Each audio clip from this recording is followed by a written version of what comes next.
You can be seated.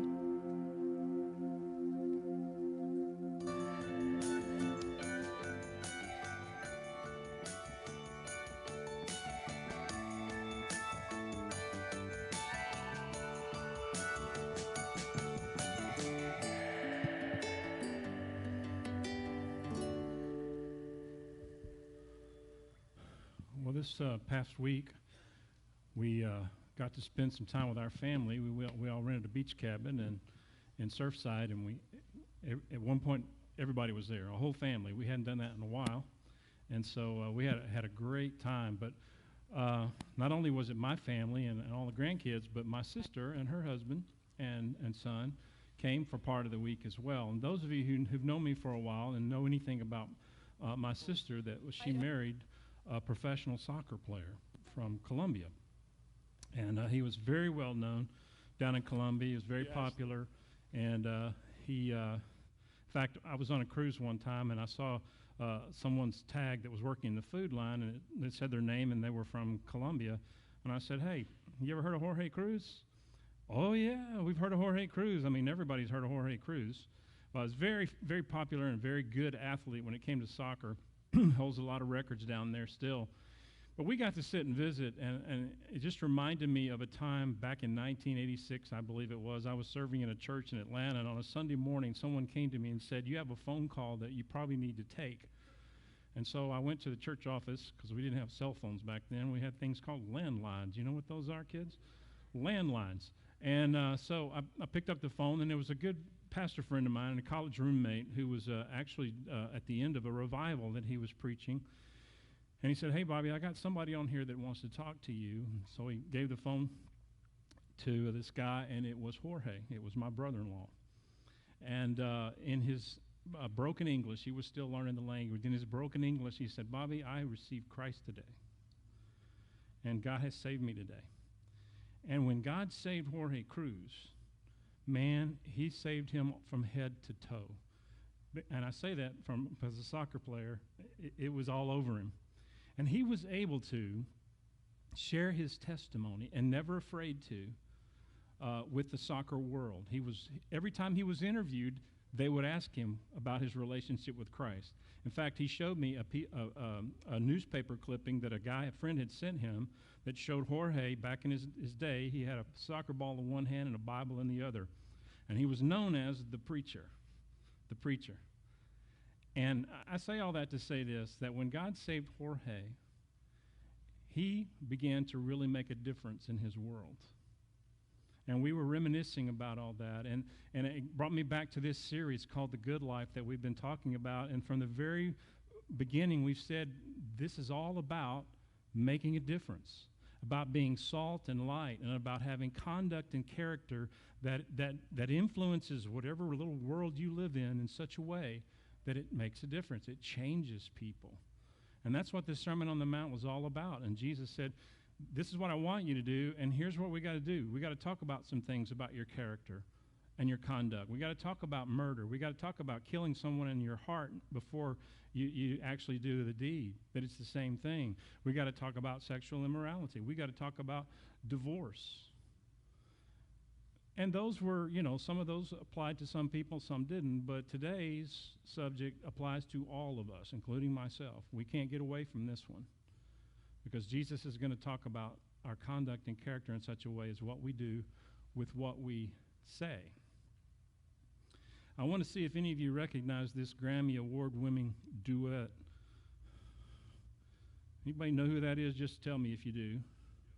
Milli Vanilli. I know some of you young ones may not remember this, but this group here, this duo, and from 1988 to 1989, 1 year's time, sold 33 million singles and 14 million albums.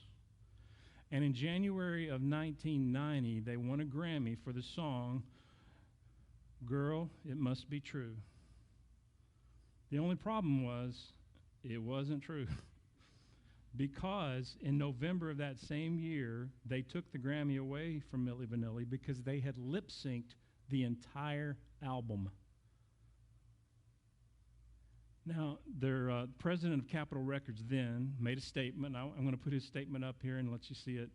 He says, or said, "You have to remember that music is a mirror of the times, and when the mirror is close to what's happening, that's what sells. The times we live in are very plastic. There are a lot of phony things happening in people's lives, so Milli Vanilli is just playing the game." Well, whether we like it or not, or whether we do it intentionally or not, we play the game with our words. We sometimes can become deceptive. Sometimes we can stretch the truth. We can do all kinds of things, and we play the game. And we've come to this point where,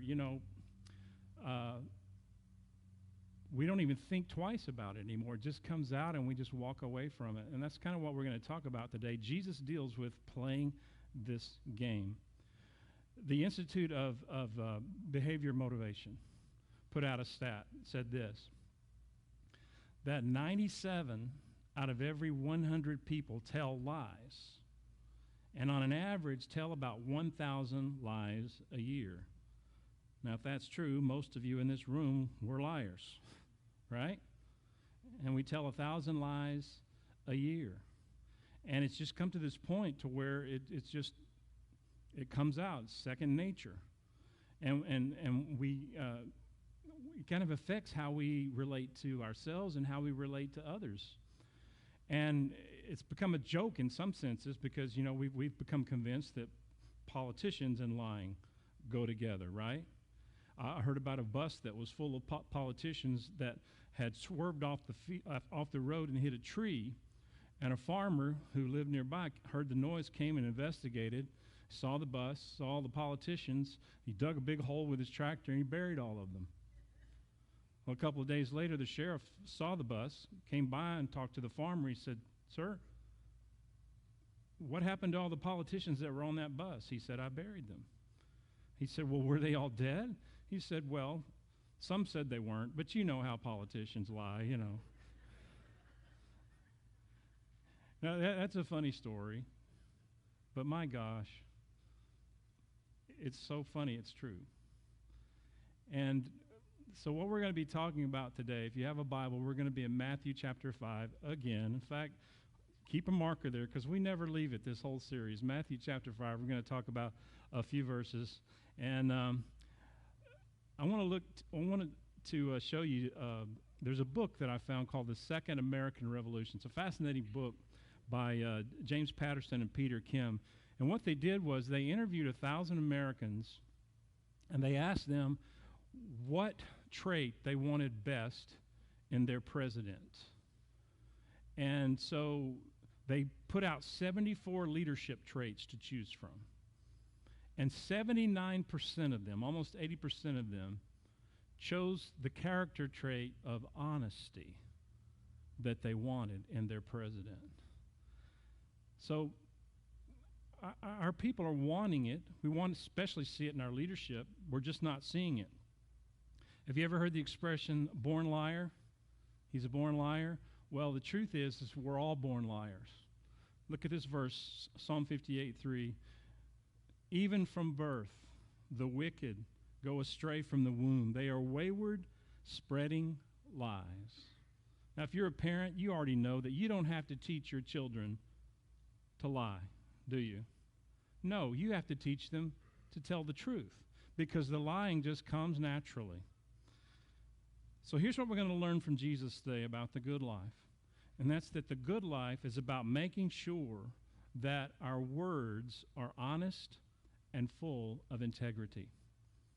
Making sure that the words that come out of our mouth are guarded by the gate of honesty on one side and the gate of integrity on the other. Let's read a few verses and see what Jesus has to say about this. Matthew 5, beginning in verse 33. Again, Jesus says, "You have heard that it was said to the people long ago, 'Do not break your oath, but fulfill to the Lord the vows you have made.'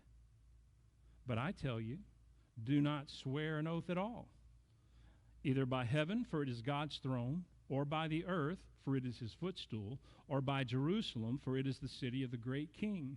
And do not swear by your head, for you cannot make even one hair white or black. All you need, Jesus says, all you need to say is simply yes or no. Anything beyond this comes from the evil one. Now, I want to just stop here, and I'm going to pray, because this is a subject that is for all of us, but if we're not careful, we'll just have a tendency to dump it on behind us to someone else. Well, let's see what God has to say to us, okay? Let's pray. Father, I just pray that your words would become words in our hearts and minds that we're willing to hear, and not only hear, but to act upon. Our response to what you have to say to us today is important to you, and it's important to the life of every believer. And so, God, open our hearts to what you have to say about the good life and having our words full of honesty and integrity. And where there is conviction, may there be change. Help us to know what to do and what not to do, what to say and what not to say. And we ask this in your name. Amen. So let's see what Jesus has to say about our words. In this passage, there are 2 don'ts and 1 do. 2 don'ts and 1 do. So if you're taking notes, and I hope you are at home and here, first of all, he says to live a good life, you can't be dishonest in what you say. You can't be dishonest in what you say. If you go back to verse 33, Jesus said again, you've heard it said. He goes back to what they had heard to the people long ago, do not break your oath, part of the Mosaic law, but fulfill to the Lord the vows you have made. Now, when someone would make a vow, it was in effect to take an oath. And the reason that you would take an oath is to verify that what you were saying was true. Now, we live in a country where oaths are taken every day. In fact, in January, the next president, whoever that is going to take an oath. They will swear on a Bible to uphold the Constitution of the United States, and it's called the oath of office. But every day here in America, or at least when we're not having a global pandemic, in a courtroom, someone takes the witness stand, and they swear, they take an oath to tell the truth, the whole truth, nothing but the truth, so help me God. Now, that's an oath, and an oath doesn't keep you from perjury, but it makes you liable if you commit perjury. But that's not the type of oath that Jesus is talking about here. The Pharisees felt like an oath that was taken to God had to be kept. If you took an oath and swore something to be true by God himself, and you've all heard the phrase, I swear to God, right? Well, they believed that if you invoked God in it, then you had to be totally and completely honest. They called it a divine oath. And if you gave a divine oath that you would do something, you had to do it. Now, if it was not a divine oath, then all the bets were off. And it wasn't what you said that mattered, but how you said it that counted. And Jesus points out a problem with that. And here it is. If a person has to swear to you that he's telling the truth, then it means that they normally lie. Okay? And normally you can't trust anything they say. And the Pharisees and others like them had forgotten the truth of Proverbs 12:22 that says, the Lord detests lying lips, but he delights in people who are trustworthy. In fact, let me tell you the truth about a person who tells the truth. A person of character doesn't have to use God's name to prove he's telling the truth. A person of honesty and a person of integrity doesn't have to swear to anything because people already know they can be relied on to tell the truth. I think the worst thing that could ever be said about someone is, well, you can't believe a thing she says, or you can't believe a word he says. Think about it. Would you hire someone if they had great skill, they dressed nice, they had good personality, they worked well with the public, but you couldn't believe anything they said? Would you hire them? Probably not, because that person is going to eventually find trouble and stay in trouble. I heard about a man who was driving a car down the road and he was pulled over by a policeman. And as he approached the car, the man rolled down his window and said, "Sir, is there something wrong, officer?" And he said, "Yes, sir. You were going 75 miles an hour in a 55 mile per hour zone. I'm going to have to give you a ticket for that." And the man said, "No, sir, I was going 65. To which the wife, who was riding in the passenger seat, said, "Now, Harry, you know you were driving 80. And then the policeman said, "Well, I'm going to have to give you also a ticket for your broken tail light." And the man said, "I didn't know I had a broken tail light." And the wife said, "Now, Harry, that tail light's been broken for 6 weeks, and you know it." And the officer said, "Well, sir, I'm also going to have to give you a citation for not wearing a seatbelt." And he said, "Oh, no, I just took it off when you were walking toward the car." And the wife said, "Now, Harry, you know you never wear a seatbelt." And at that point, the man had enough. He looked at his wife and said, "Sarah, would you be quiet?" And the policeman said, "Ma'am, does he always talk to you like that?" And she said, "No, only when he's drunk."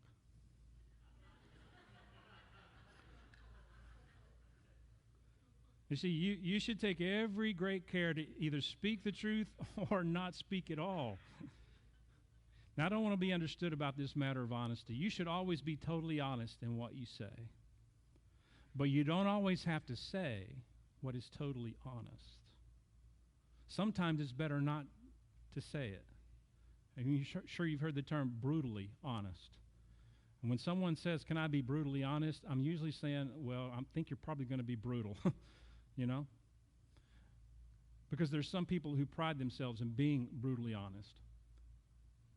For instance, let me illustrate. A woman was trying on a dress at the mall. She happened to have her husband with her. She found the dress that she liked, but she thought it might make her look too big. So she goes out and she says, "Hon, I love this dress, but I'm afraid, does it make me look fat?" Now, guys, if you ever hear that question, beware. Stop and think before you speak. Because this guy was brutally honest. He said, "No, honey, that dress doesn't make you look fat. Your hips are what make you look fat." His funeral is Tuesday, by the way, so that's being brutally honest. Not always a good thing. Sometimes it's better not to speak at all. But seriously, make sure that the words coming out of your mouth are not dishonest, that they are honest. That's living the good life. Let's move on. The second thing Jesus tells us is that the good life, in it you can't be deceptive in what you say. You can't be dishonest, but you can't be deceptive in what you say. Look at verse 34. "But I tell you, do not swear an oath at all, either by heaven, for it is God's throne, or by the earth, for it is his footstool, or by Jerusalem, for it is the city of the great king. And do not swear by your head, for you cannot make even one hair white or black." Now, let me explain what's going on here. The Jews divided oaths into two classes: those you had to keep and those you didn't. Now, I've already told you if it contained God's name, you had to do it regardless. But if it didn't, you didn't have to. If you didn't invoke God's name in the oath, you didn't have to mean it, and you didn't have to keep it. Now, when I was a kid, the way we did that was this little trick that we would put our fingers behind our back and cross them. Any of you ever do that? You know? And that was your way of what you were saying. You knew that wasn't, you weren't going to do what you said. Okay? Well, that was their way, the Pharisees' way of crossing their fingers. It wasn't just about being dishonest. It was about being deceptive. And what was even worse, they weren't even accomplishing getting God out of the picture.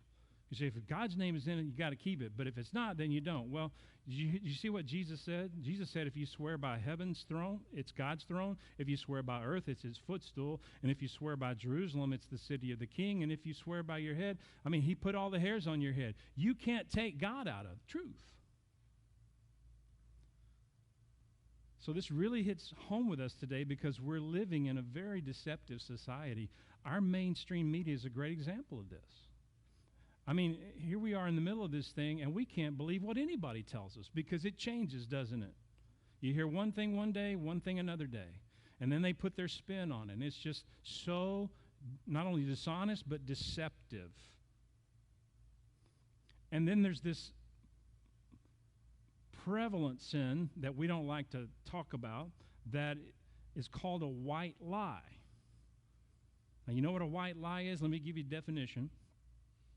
A white lie is a harmless fib or small untruth, often done to spare someone's feelings or for some other diplomatic reason. Now, one study I read found that adults admit to telling 13 white lies every week. Now, I suspect that's a white lie because nobody wants to confess they're lying, right? But 13 white lies every week. And we're in this day of double talk, putting a spin on everything, and it's just as wrong to be deceptive as it is to be dishonest. And in God's eyes, a half-truth is a whole lie. A white lie is black in God's eyes. In fact, it's one of the 7 things that God hates in Scripture, a lying tongue. So if you want to live the good life, Jesus says, don't be dishonest with what you say, and don't be deceptive in what you say. And then finally, Jesus tells us if you want to live the good life, and here's the do, the other 2 are don'ts, you must be dependable in what you say. And in verse 37, he wraps it up by saying this: all you need to say is simply yes or no. Anything beyond that comes from the evil one. Yes or no. Now, Jesus was talking about 2 things here, not just one. First of all, he was talking about honesty. Well, let me tell you what honesty is. Honesty is saying what you mean and meaning what you say. And when you understand that your word is your bond, and if your word is good, you don't need to swear. And if your word is not good, it's no good to swear. For example, if you borrow money from someone, and you don't need to say, look, just as sure as God is in heaven, and just as sure as the sun rises in the east, and just as sure as the Pope is Catholic, and just as sure as it's great to be a Texas Aggie fan, I will pay you back. You don't need to say all that. You simply say, I will pay you back. Let your yes be yes, and your no be no. And incidentally, honesty is not just the only policy as far as Jesus is concerned, it's the best policy. Did you realize that honesty is actually a marketable commodity? I read about a study from Forum Corporation of Boston that studied 341 salespeople from 11 different companies and 5 different industries to determine what accounted for the difference between the top producers and the average producers. And in this group, 173 of them were top salespeople and 168 were average salespeople.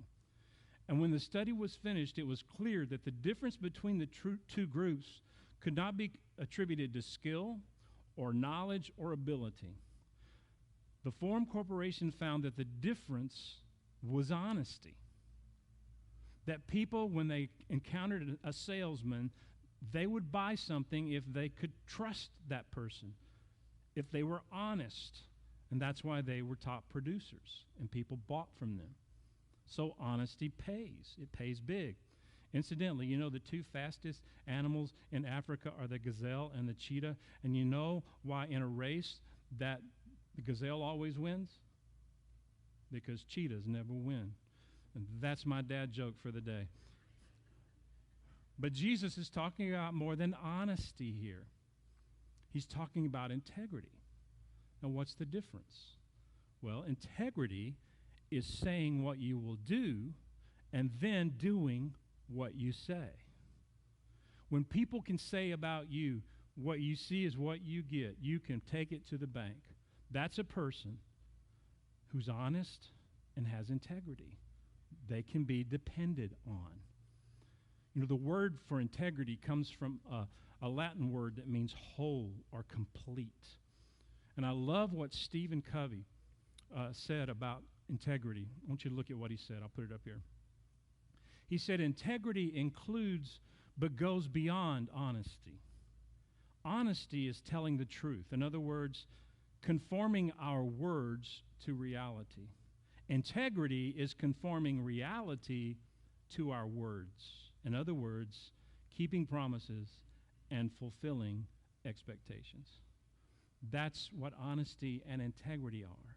And that's what Jesus says, I want to come out of your mouth, words of honesty and integrity. Adam Clark, who was the founder of a lot of our economic theory in America, he was a sales clerk in a store in London that sold silk to people of the upper class. And one day his boss showed him how he could increase sales. And he said, if you'll take the silk and you'll stretch it out and then cut it, then your customers are really getting less than what they paid for. And here's what Adam Clark told his boss. He said, look, your silk may stretch, but my conscience won't. You see, what's happened in America and around the world today, to Christians and non-Christians alike, is the more that we are deceptive and dishonest with our words, the more our conscience stretches. And it doesn't bother us anymore. And the lies and the white lies and all of that become just something we do. Jesus says, be dependable in what you say. If people look at you and say, what you see is what you get. That's what you want.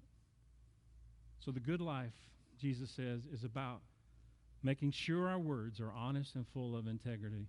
I want to close today by just reading part of a prayer that Paul prayed, and I'm going to show you how it fits in with what we're talking about. But in Philippians chapter 1, which is in your notes, but I'm going to put it on the screen, here's what Paul prayed. He said, this is my prayer, that your love may abound more and more in knowledge and depth of insight, so that you may be able to discern what is best and may be pure and blameless for the day of Christ.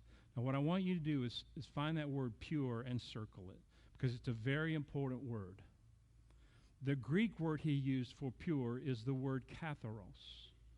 And it's a word that comes from the word sincere, which had two Latin roots, sine, which means without, and cera, which means wax. So, sincera, without wax. And you go, what does that mean? Well, let me explain. According to oral history, dishonest and deceptive sculptors in both ancient Greece and ancient Rome, when they would make a piece and maybe something broke or it had flaws in it, they would take wax and melt it into the marble dust. And they would cover up their flaws with this wax. And so that forced honest sculptors to say, when they're selling a piece or showing a piece, they would say, this piece is sincera. It is without wax. It is pure. Isn't that interesting? But when we put up our words to the light of God's holiness, we need to be sincera. We need to be without wax. Don't be dishonest in what you say. Don't be deceptive in what you say. Be dependable in what you say.